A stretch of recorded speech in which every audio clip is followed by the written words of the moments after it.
Make no bones about it, fighters are a tough breed of human being. Any person who decides to tackle another individual head-on in a physical contest has every right to hold themselves in a certain way. Some call it confidence, others call it arrogance. Either way, without this ingredient, you can almost guarantee that a fighter won't be well equipped for the battle at hand. But what happens if a confident/arrogant fighter loses this aforementioned showdown? Unfortunately, there has been many an occasion when a recently outclassed fighter simply can't admit to their own failings, and therefore offers up an explanation of sorts as to why things didn't go their way on the night. From broken toes to dodgy room service, I am Gareth from What Culture Combat, and here are the 10 worst excuses for losing a fight. Number 10. Quinton Rampage Jackson poisoned by room service. Eventually making a name for himself as one of the top stars in all of MMA, Quinton Rampage Jackson first started to pop up on general fans' radars back in Pride in the early 2000s. Yeah, things didn't get off to the best of starts for the future UFC light heavyweight champion. Falling to Pride sensation Kazushi Sakuraba in his debut for the promotion, Jackson was bettered by a rear naked choke. He may have eventually moved on, but he hadn't forgotten about his turbulent start to life in Japan. Speaking in an interview 6 years after the clash, Jackson clearly felt as though he was being set up to lose to Sakuraba, and distinctly remembers his stomach feeling like he swallowed a brick. He then went on to confess that he believed that somebody poisoned his room service or something like that, and that he knew there was no way he could win. To blame his eventual loss on that food poisoning induced heavy feeling in his stomach and not the more understandable first night nerves was as preposterous as it was embarrassing. Less of that, Rampage, yeah? Stick to breaking doors and other people's faces, yeah? Number 9. BJ Penn said Georges St-Pierre greased up and took steroids. BJ Penn will go down in UFC history as one of the very best to ever don the fingerless gloves. However, one thing that doesn't get talked about quite as much is how bad of a loser the former UFC lightweight and welterweight champion could be on his day. Losing to Georges St-Pierre is nothing to be ashamed of. Despite that being the case, Penn still felt as though he'd been somewhat screwed out of his second clash with GSP at UFC 94 for the welterweight title. Citing GSP's slight use of Vaseline on his back and chest as an unfair advantage, Penn then went for broke and called out GSP as a steroid user in his opinion, despite not actually having any proof to suggest that. Okay, so the Vaseline thing wasn't too far-fetched, as the world did see GSP's trainer move his greased hands from the fighter's face to his chest and back. However, to suggest that GSP, a fighter who had never failed a drug test, was a roid user was about as desperate as you can get. You lost, Penn. Most people do against Rush. Number 8. Carl Froch Volcano Disruption. WBC super middleweight champion Carl Froch was on something of a roll coming into his clash with Mikkel Kessler in 2010. He was undefeated in 26 fights, so there's rolls and then there's rolls. With that in mind, a trip to Denmark to topple his next challenger would surely just be a formality for the Nottingham-born super middleweight. Well, yeah, that was until a volcano erupted in Iceland and a huge ash cloud disrupted most of Europe's travel plans for a while, Froch being one of those very Europeans. Froch eventually boarded a flight after a cancellation, and was then shockingly dispatched by the Danish contender. A rematch was booked a few years down the line, and that was when Froch chose to shed some light on what had gone wrong for him in the build-up to this shock title defeat. He admitted that he would have been better if that volcano hadn't put up all that ash in the air. My flight was cancelled, so I had a barbecue and ate some burgers and fizz pop. Wait, what? So if Froch hadn't grilled up some beef and indulged in a few Coke Zeros in response to this travel delay, he would have retained his title? Yeah, that doesn't sound delusional at all. That sounds absolutely spot on. Number 7. David Haye broken toe. In 2011, there was only one undisputed top heavyweight Brit, and his name was David Haye. After chopping down the giant Nikolai Valuev to earn the WBA heavyweight gold, and TKOing both John Ruiz and Audley Harrison, Haye's biggest ever test was about to step into the light. One Vladimir Klitschko. Losing to a living icon like Klitschko was nothing to be ashamed of. However, that didn't stop Haye from trying to dig himself out of a hole on the night by claiming his underwhelming performance came due to a broken toe. Haye was rightly lambasted for this excuse, and even the victor on the night offered Haye a little piece of advice. Don't say anything about a broken toe, that just makes you look like a sore loser.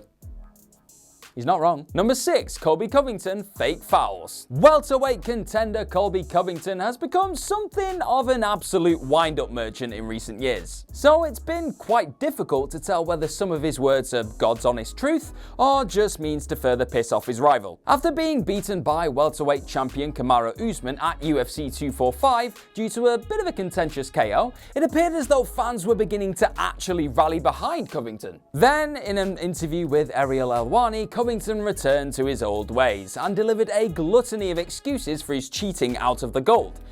Those same fans then resumed their hatred towards the fighter. He labelled the conclusion a fake stoppage, claimed he was fighting Usman and the ref that night, the list goes on. Covington couldn't take that he simply didn't have enough on the night. And this scathing attack only highlighted how desperately he wanted to be back amongst the title conversation in a division which had since moved on. Number 5, Tito Ortiz, cracked skull. When you're famed for being one of the most outspoken fighters in MMA history, which Tito Ortiz definitely is, the odd excuse is always going to pop up from time to time. One of those very excuses sprung up in the wake of Ortiz's fierce rematch with first ever The Ultimate Fighter winner Forrest Griffin at UFC 106 in 2009. After the pair had pummeled lumps out of each other for 3 solid rounds, Griffin eventually had his arm raised for the victory via split decision. However, instead of taking this narrow defeat in his stride, Ortiz chose to highlight exactly why he lost the fight in question. Ortiz, in his own words, had come into the fight with a cracked skull. Wow then. This was eventually disproved as there was literally no mention of the injury in the post-fight medical suspension records. He had a go, but few fans will ever let him forget this limp attempt to save face in the wake of a soul-crushing defeat. Number 4, Maycee Barber, doctor gives away injury. Maycee Barber was the latest recipient of the next big thing moniker, when she started to take numerous names upon her UFC arrival in 2018. Then she found herself opposite Roxanne Modafferi at UFC 246 and let's just say stuff hit the fan.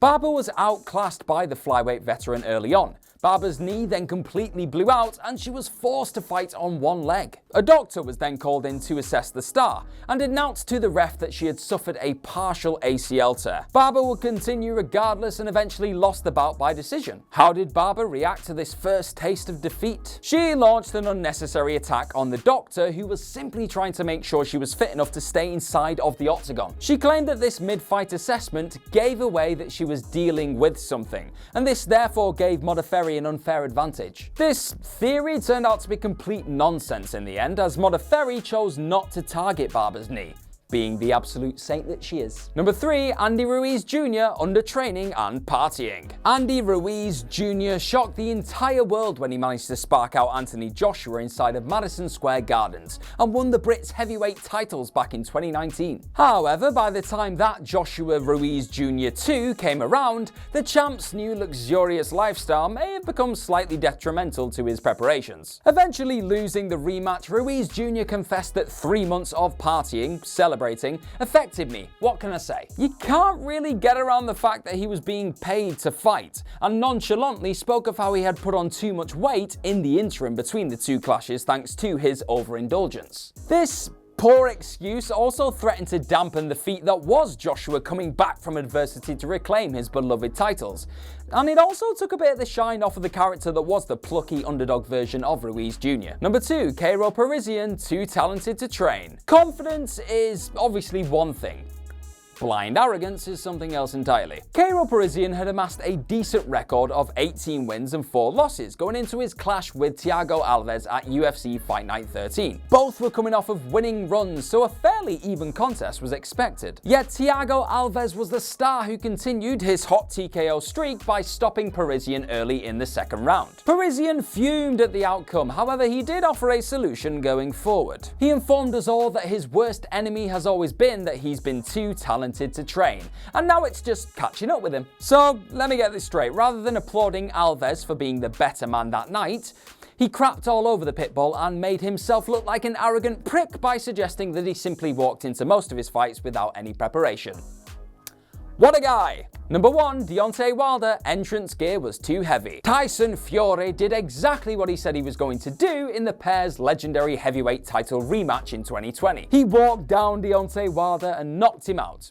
TKO'd him technically, but the point still stands. After being stopped in the 7th round, Wilder disappeared to the hospital and didn't take any immediate interviews. That was until he eventually opened his mouth a few days later and pointed to his extravagant entrance gear as the reason why he lost the Titanic duel. Yes, his Sauron-esque getup did weigh a sizable 40 pounds, but Wilder took it off before the fight. So regardless how heavy it may have been, his legs had ample opportunity to recover from the strain before the clash had even begun. Wilder could have just puffed out his chest and claimed that he would be coming back stronger in the rematch. Yet he chose to paint himself as a complete idiot by claiming that his own decision to wear a heavy costume was his downfall on the night. Struggling to see the logic there. And that's our list. Know of any other awful excuses for losing a fight? Let us know all about them in that comment section. Just right down there, yeah, go and check it out. And do not forget to like, share, and click on that subscribe button and ring the bell while you are there. I've been Gareth from What Culture Combat. Be sure to check out all things What Culture Combat while you're here. And I'm sure you're going to have the best day possible, and I am going to see you very, very, very soon.